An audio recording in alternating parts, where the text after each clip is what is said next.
मंच पर उपस्थित सभी मेरे समाज के बुजुर्गों और सम्मानित सामने बैठे अभिभावक, आपके बीच में मुझे 2 मिनट का बोलने का अवसर मिला।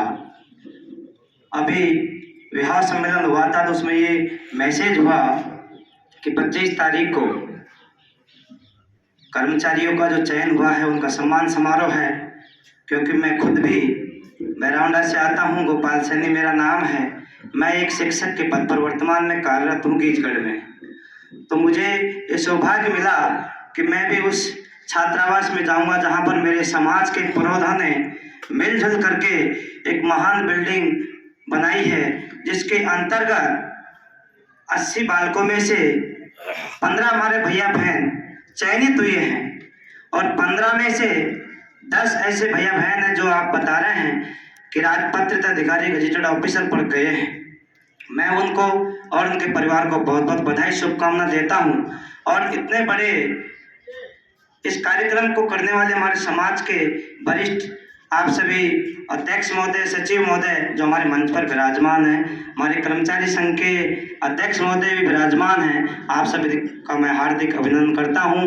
अब मैं एक निवेदन ये करता हूं कि इस छात्रावास के इस 4 दीवारी के अंतर्गत आज जिस प्रकार से शिक्षा की बात हो रही है और शिक्षा की इस बात में आज हम केवल उस शिक्षा की बात कर रहे हैं कि हमारी जो माता सावित्री फुले थी, उन्होंने हमारे देश के अंदर एक प्रथम शिक्षिका का दर्जा प्राप्त किया था और पूरे देश के बाहर महान समाज सुधारक का दर्जा महात्मा ज्योतिबा फुले ने प्राप्त किया था।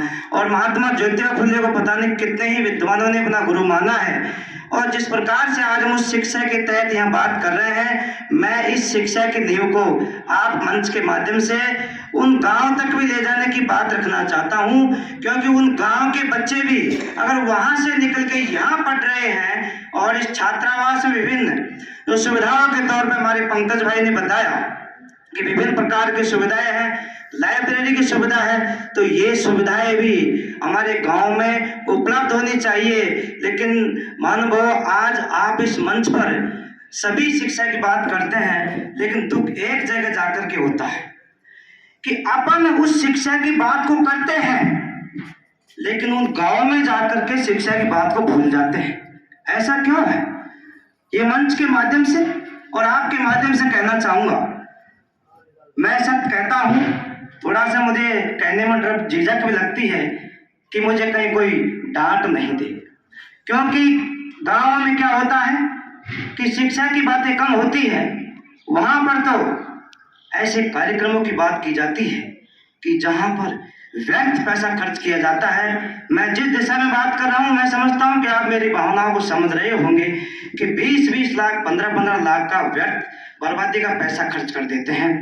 मान्यवर ये कहना चाहता हूं कि जिस प्रकार से गांव में पैसा, क्योंकि महात्मा फुले की गुलामगिरी को मैंने पढ़ा है और उस गुलामगिरी में मुझे कहीं भी नहीं मिला कि आप पैसे की बर्बादी करो। नहीं, अपने मेहनत की कमाई को आप शिक्षा में ऐसी जगह पर अपने बच्चों के प्रति इस प्रकार लगाएं कि जिस प्रकार आज ये 15 विद्यार्थी चयनित हुए हैं, प्रत्येक गांव में चयनित होने वाले बच्चों की लाइनें लग जाएं। आपको पैसे एकत्रित करने की किसी भी कार्यक्रम जरूरत नहीं है, वो कर्मचारी खुद आगे आकर के इस प्रकार के कार्यक्रम में भागीदारी निभाएंगे। जिस प्रकार से मैं वहां उस कोने से ये देखना चाहता हूं कि यहाँ पर जो विभिन्न भामाशाहों ने इसमें योगदान दिया है, आदरणीय हमारे सचिव महोदय पर इस जिले में सभी तहसीलों में अध्यक्ष महोदय के साथ जाते हैं कि इसमें योगदान कीजिए, भामाशाह के रूप में हमारे इस छात्रावास में योगदान करके इसको आगे बढ़ाने का प्रयास कीजिए।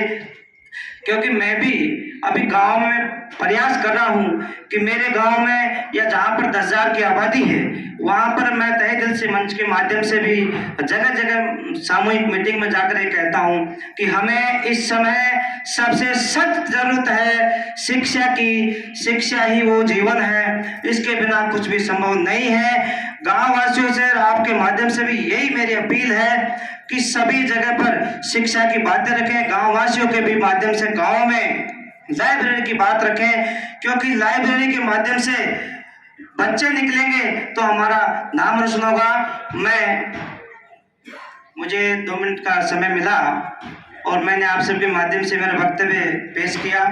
पुनः आप सभी को धन्यवाद। राम राम।